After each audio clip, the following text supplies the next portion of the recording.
Salut toi, bienvenue dans cette nouvelle vidéo. Aujourd'hui on va parler une vidéo anatomie, ça va être une vidéo ménisque. C'est parti.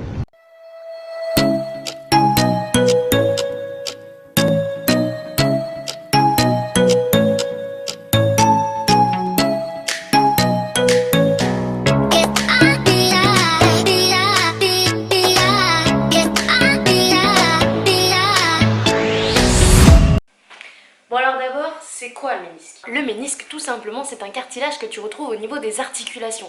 Ici, je te parle plus précisément du genou. D'ailleurs, on dit généralement le ménisque, sauf qu'en réalité, il y en a deux. Il y a le ménisque interne et le ménisque externe. Le principe de ces petites choses-là, ça sert un petit peu de mousse protectrice pour tes os, c'est-à-dire que nous, au niveau des mouvements, ça évite le frottement de tes os. Le ménisque peut se casser à cause de différentes choses. Ça peut être à cause d'un effort trop violent ou comme moi, à cause d'un faux mouvement. Mais une machine, un manque de concentration totale et un pied mal placé, et c'est le drame. Tout simplement, parfois c'est lié à un problème d'usure naturelle et ça peut casser à n'importe quel moment, comme par exemple en sortant de ton lit le matin.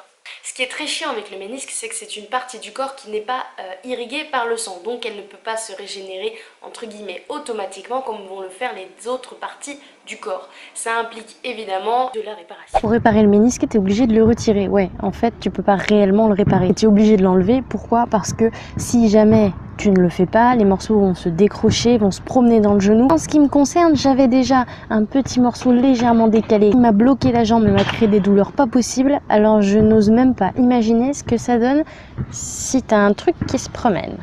Bien sûr, tu vas passer des examens, des IRM et autres trucs de ce style pour savoir exactement ce qu'il en est. Mais ça ne changera rien au fait que tu vas te retrouver dans le bureau d'un orthopédiste ou d'un chirurgien et qui va t'expliquer dans les grandes lignes, vraiment très grandes, histoire de ne pas te faire peur, ce qui va t'arriver. J'ai eu besoin de chercher par la suite. Quand j'ai regardé un petit peu sur internet ce qu'on pouvait trouver par rapport à cette opération pour savoir un peu plus ce que c'était, je suis tombée sur cette vidéo. Tu apprends ce qu'est une arthroscopie. C'est bizarre, c'est pas dégueulasse, mais c'est bizarre. Je te laisse voir par toi-même. Avec une lame de bistouri, le chirurgien incise le genou pour y introduire une caméra de seulement quelques millimètres. Même chose de l'autre côté du genou pour y glisser ses instruments. Je suis déjà à l'intérieur et on voit très bien que le crochet va se promener à l'intérieur du genou. Moi, je n'ai pas besoin de regarder le genou, je regarde que l'écran et c'est donc un travail à distance. Fémur, tibia, puis ligaments croisés, l'intervention commence par un examen interne jusqu'à ce que la languette observée sur l'IRM apparaisse. La languette est mobile dans son genou. Vous voyez qu'il y a ce morceau-là qui se promène dans le genou, qui normalement était fixé et vient faire comme un petit battant de cloche à l'intérieur de son genou.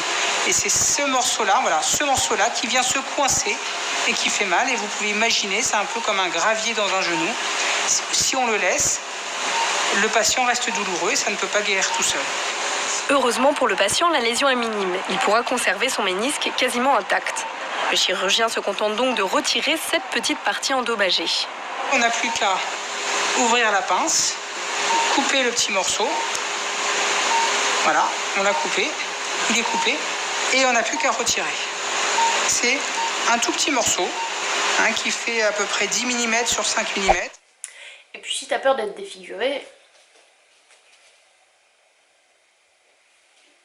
ça va. Pour la suite, c'est pareil, ça dépend un peu des gens. Je suis tombée sur la vidéo d'une fille qui, elle, au bout de 2 mois, était capable de sauter dans tous les sens, alors que moi, au bout de 2 mois, c'est à peine si je marchais normalement. Ça fait quoi, un petit mois maintenant que je suis capable de sauter, donc au bout de 5 mois d'opération. Et encore aujourd'hui, il y a des moments où je peux pas parce que je vais faire un saut et ça va me faire extrêmement mal et donc je vais être obligée de m'arrêter. Ce qui est chiant avec le ménisque, c'est que quand tu t'es fait opérer, tu vas avoir des douleurs plus ou moins importantes en fonction du temps. L'avantage, c'est que ça diminue au fur et à mesure des années. L'inconvénient, c'est qu'au final, c'est toujours présent. Bon, je crois que j'ai à peu près fait le tour. Malheureusement, je peux pas te donner d'exercice ou de mouvement particulier à faire, tout simplement parce que, tu l'as compris, on est tous différents, on réagit pas de la même façon. Et la seule chose que je peux te conseiller, c'est de te référer tout le temps à ton kiné ou à ton ostéo, bref, aux professionnels qui t'accompagnent, parce que, comme je te l'ai dit, c'est une question d'habitude, ils savent faire. Bon, on arrive à la fin de cette vidéo, j'espère qu'elle t'aura plu. Si je peux te donner un dernier conseil, c'est surtout de ne pas faire comme moi et de ne pas attendre 6 mois pour aller voir ton médecin. parce que la seule chose que tu vas faire, c'est aggraver le problème et surtout augmenter ta convalescence. J'espère en tout cas que cette vidéo t'aura plu, qu'elle a répondu à certaines de tes questions. Si ce n'est pas le cas et s'il t'en reste, n'hésite pas à me le poser en commentaire. Moi je te dis à très vite pour une prochaine vidéo. Ciao!